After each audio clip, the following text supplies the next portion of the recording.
오늘 말씀은 예수님께서 변화산에서 이제 그 형체가 변화되시는 장면입니다.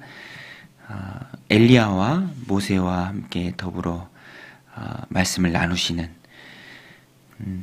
굉장히 재미있는 표현이죠. 세상에서 빨래하는 자가 그렇게 희게할 수 없을 만큼 매우 희어졌더라.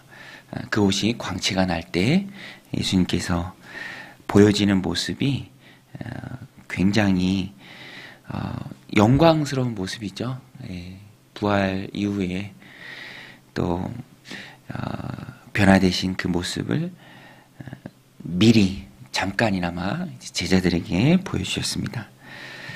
그런데 그 모습을 또 제자들이 보면서 엘리야와 모세와 더불어 이야기하는 모습도 보면서 이 모습이 그들 눈앞에 펼쳐진 그 광경이 아직은 제자들 수준에서 다 이해할 수 없는 상황입니다. 이게 뭐지? 그래서 오늘 본문에도 보면 6절에 이는 그들이 몹시 무서워하므로 그가 무슨 말을 할지 알지 못함이더라. 다른 평행본문에서 보면 말을 하고도 무슨 말인지 알지 못하더라. 오늘 본문에는 그 상황 자체가 너무 두려워서 몹시 무서워서 무슨 말을 해야 할지 알지 못하는 제자들이 말하죠. 주님, 여기가 너무 좋습니다. 초막새 짓고 살죠. 엘리야를 위해서 또 모세를 위해서 주를 위해서 우리가 짓겠습니다. 근데 의미 없는 이야기고요. 또 예수님은 거기에 대해서 대꾸도 안 하십니다. 무슨 말을 할지 몰라서 막 나오는 말일 만큼 그 광경 자체는 영광스러웠다.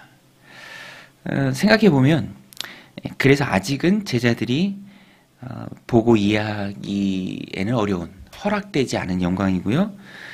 그러나 또 한편으로는 잠시나마 미리 보아야 할 영광스러운 장면입니다. 왜냐하면 이런 영광스러운 장면을 보고 이후에 있을 고난들을 이겨나가기도 합니다. 그래서 우리 주님께서 제자들에게 일부 제자들에게 이렇게 보여주신 것이죠.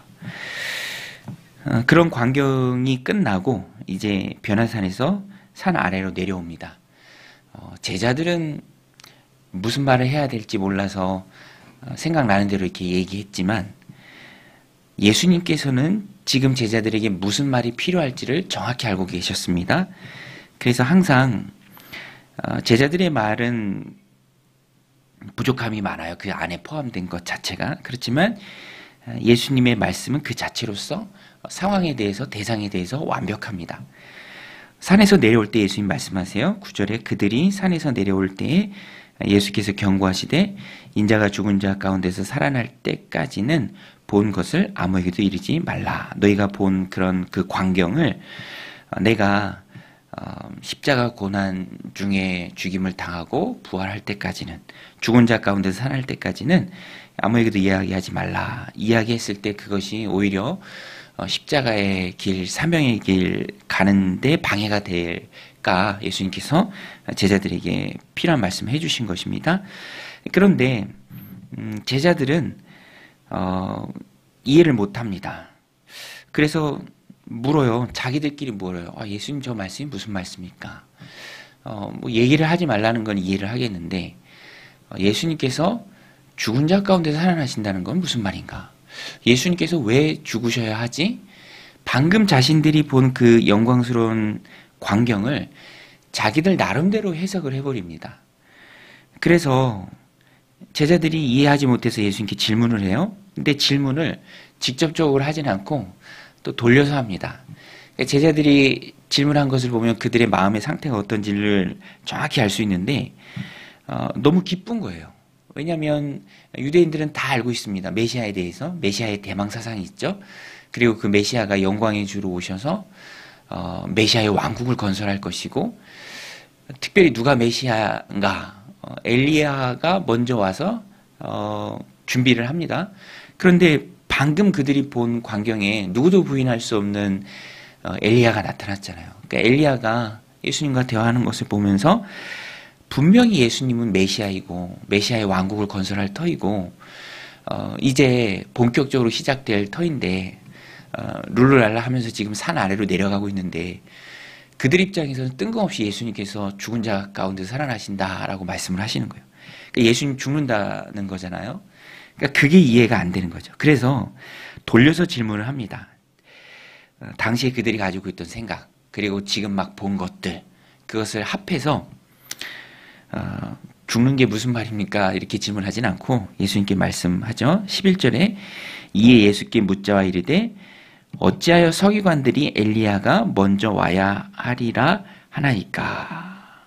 예수님 메시아랑 이미 분명한데 엘리야랑 대화하는 거 우리가 다 봤는데 아니 죽는다는 게 그게 무슨 말입니까? 예수님 메시아인데 그 질문이에요.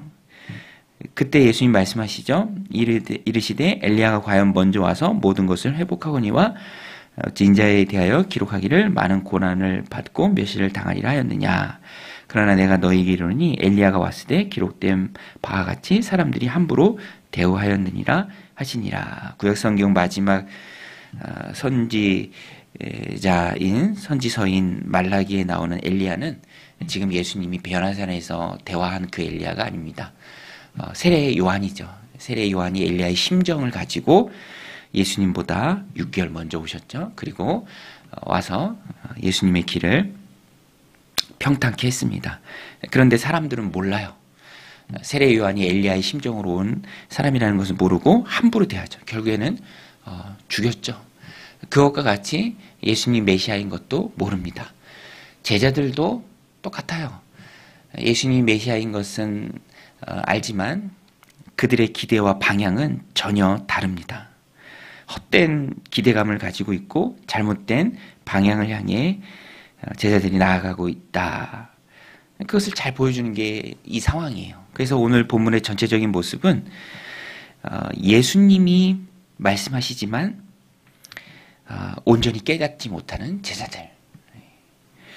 자기가 생각하는 자기의 때, 이제 예수님이 메시아로서 일하실 땐가 보다. 메시아의 왕국을 일으키실 땐가 보다. 처음부터 마지막까지 지극히 자기중심적입니다. 자기가 이해한 메시아. 그래서 오늘 말씀을 우리들 삶 가운데 적용하자면 우리도 주님이 깨닫게 하심의 은혜가 필요합니다. 안 그러면은 주님이 원하시는 것과는 전혀 다른 방향으로 나아갈 수 있어요. 우리는 누구나가 다 자기중심적으로 내 중심적으로 생각할 수 있거든요. 이때, 이맘때, 이쯤에 이런 방법으로. 아니죠. 하나님은 하나님의 때, 하나님의 방법으로 하나님이 원하시는 사람들을 통해서 일하시는 분이십니다. 그래서 우리는 나의 생각을 접고 주님의 때를 기다릴 수 있는 마음이 있어야 합니다. 그리고 그 중심에 깨닫는 은혜가 있어야 돼요. 주님이 정확히 내게 필요한 말씀을 주셨을 때, 내가 들어야 할 말씀을 주셨을 때 내가 그것을 들을 수 있어야 합니다. 무엇이 진정한 영광이며 무엇이 진정 주님이 기뻐하시는 일인지 원하시는 일인지 그 의미를 우리가 꼭 붙들 수 있어야 합니다. 그렇지 않으면 전혀 엉뚱한 곳에서 에너지를 낭비할 수 있죠. 뭐 군대에서 흔히 말하는 것처럼 전혀 엉뚱한 곳에서 엉뚱한 일 삽질할 수 있습니다. 그것을 우리는 경계해야 합니다. 그래서 오늘 이 말씀 붙들고 우리의 기도가 초점을 맞춰야 할 부분은 하나님 은혜 주셔서 내가 믿음 생활, 신앙 생활 하는데 정말로 하나님 나라에 도움이 되고 하나님의 마음을 시원케 하는 그런 일을 할 수 있도록 내가 정말 주님이 원하시는 것을 깨닫게 하옵소서. 깨닫지 못하는 제자들 보면서 우리는 우리의 모습을 돌아보고 은혜를 구해야 합니다. 근데 우리가 다 아는 것처럼 이 제자들이 성령의 충만함을 받고 완전히 깨닫게 되죠. 참 복음서에 나오는 제자들이랑 사도행전에 나오는 제자들은 하늘과 땅 차이입니다. 물론 복음서에 과정이 있었기에 사도행전에 제자들이 있는 거죠.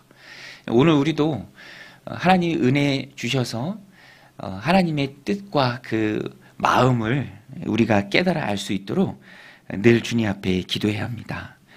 특별히 성령의 충만함 주셔서 우리가 주님이 말씀하시면 정말 그때그때 철석같이 그거 꼭 붙들고 잘 이해하고 깨닫고 정말 하나님 원하시는 그곳에서 그 방향에서 일하는 자가 되게 하옵소서.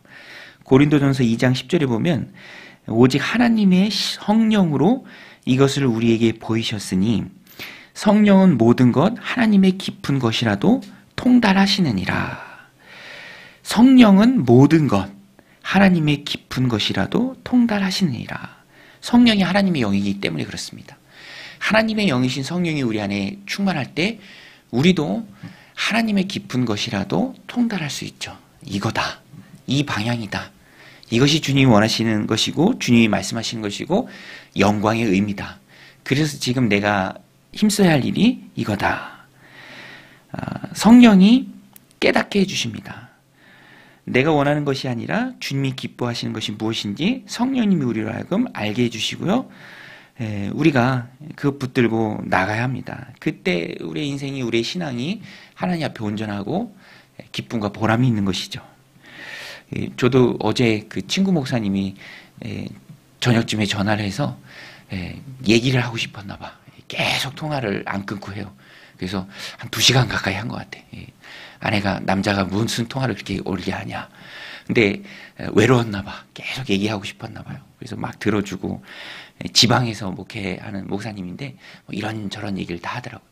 근데 제가 그런 얘기를 좀 들으면서 저도 공감하고, 그 참 혼자서 감당하는데 이렇게 하다 보면은 너무 힘들 때가 있대요. 이제 아직 1년, 부임한 지 1년이 안 됐는데 제가 3년이 됐으니까 선배 아닙니까? 그래서 이것저것 다 선배의 안목으로 얘기해 주는데 눈이 오면 그 눈을 다 쓸어야 되고 또 어디가 이제 부서가 추우면 난방기구를 다 갖다 줘야 되고 그리고 차량 운행 다 하고 나면 몸이 너무 지치고 새벽 예배 처음부터 끝까지 다 해야 되고 그리고 오후 예배도 있는데 그게 참 그래요. 이게 오후 예배나 뭐 어떤 예배들이 한 번 생기면 없어지기가 되게 어렵거든요. 그런데 생산적인 일도 하고 또 어떤 교회의 방향성을 전하고 좀 힘있게 나아가고 창조적인 일을 하려면 좀 짐이 가벼워야 되는데 또 예배 없어지면 아주 큰일 나는 줄 알아요. 또 어르신들은 그거 생명같이 막 또 안 나오시는 분들이 꼭 그렇게 지키려고 하고 그런 얘기들을 좀 주고받으면서 이 참 목회가 이 루미큐브 같다라는 생각을 했습니다. 루미큐브라는 그 게임이 있거든요.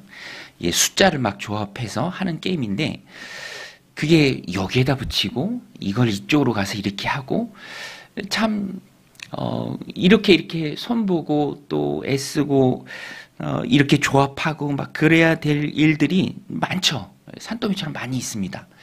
그런데 그런 의문이 든다라는 거예요. 이게 맞나? 이게 맞나? 이렇게 하는 게 맞나? 근데 그건 뭐 알 수 없죠. 그런데 그래서 기도해야 하고 그래서 성령의 은혜를 구해야 하고 그럴 때 하나님 주시는 확신이 있고 힘있게 나아갈 수 있는 능력을 하나님이 부어주신다라는 것입니다. 우리는 다 모르잖아요. 뭐 목회만 그렇습니까?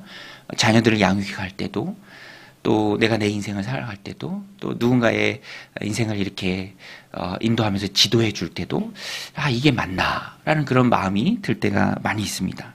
그럴 때 우리는 성령님께서 알려주시는 은혜를 구해야 합니다. 루미큐브 게임 말씀드렸는데 하다 보면 잘하는 사람들이 있어요. 저희 아이도 잘해서 이렇게 도와줘요 옆에서. 그러면 이건 이렇게 하고 이렇게 붙이면 이렇게 하면 이길 수 있다. 그럼 맞아. 근데 그 역할을 성령님이 해주시는 거예요. 우리는 잘 모릅니다. 보지만 못 봐요. 거기에 익숙해 있기 때문에 못 봅니다. 그런데 성령님이 은혜를 주시면 눈이 뜨이고 귀가 열려서 봐요. 이 길이다. 이거 하나님 원하시는 길이다. 이 길로 나아가야 된다. 그러면 흔들리지 않고 그 믿음의 담대한 길을 갈 수 있습니다. 제자들이 지금은 몰라요. 하지만 성령 충만할 때는 너희 예수님 전하지 말라. 아니다. 복음 전하는 게 우리의 사명이고 우리는 무슨 일이 있어도 보고 들은 것을 전하지 않을 수 없다. 담대하게 말합니다. 목숨 내놓고 복음 전하죠. 성령님이 주시는 힘입니다. 오늘 우리도 성령의 은혜를 구해야 합니다. 성령님, 오늘도 우리의 행할 길을 알려주옵소서. 수많은 관계 속에서, 만나는 수많은 사람들 속에서 우리가 어떻게 대화하고 또 어떻게 나가야 할지 구체적으로 주님 말씀해 주옵소서. 우리는 연약하죠. 이 베드로 보십시오. 그냥 뭘 말해야 될지도 몰라요. 그래서 그냥 초막새짓자 주님 필요한 말씀 주셔도 예수님이 죽는다는 게 무슨 말씀인가 전혀 이해를 못합니다. 그렇지만 성령님이 깨닫게 하셨을 때 이제 깨닫게 되는 것이죠. 오늘 이 말씀 붙들고 성령님 깨닫게 하옵소서, 은혜 주옵소서. 또 오늘 3월 4일 새학년 새학기가 시작돼요. 사랑하는 우리 공동체의 자녀들 새학년 새학기 시작되는데 주님 저들의 길을 인도하여 주시고 성령님 늘 동행하여 주시고 또 자녀들을 양육할 때 우리가 성령의 은혜로 그 자녀들을 잘 양육할 수 있도록 정말 내가 먼저 깨닫고 옳은 길로 길터주는 그 믿음의 신앙의 부모의 역할을 잘 감당하는 우리가 되게 하옵소서. 성령님 깨달아 알게 하옵소서. 밝히 보여주옵소서. 우리 함께 기도하며 나아가겠습니다. 하나님 아버지, 오늘도 저희들 주의 전에 불러주시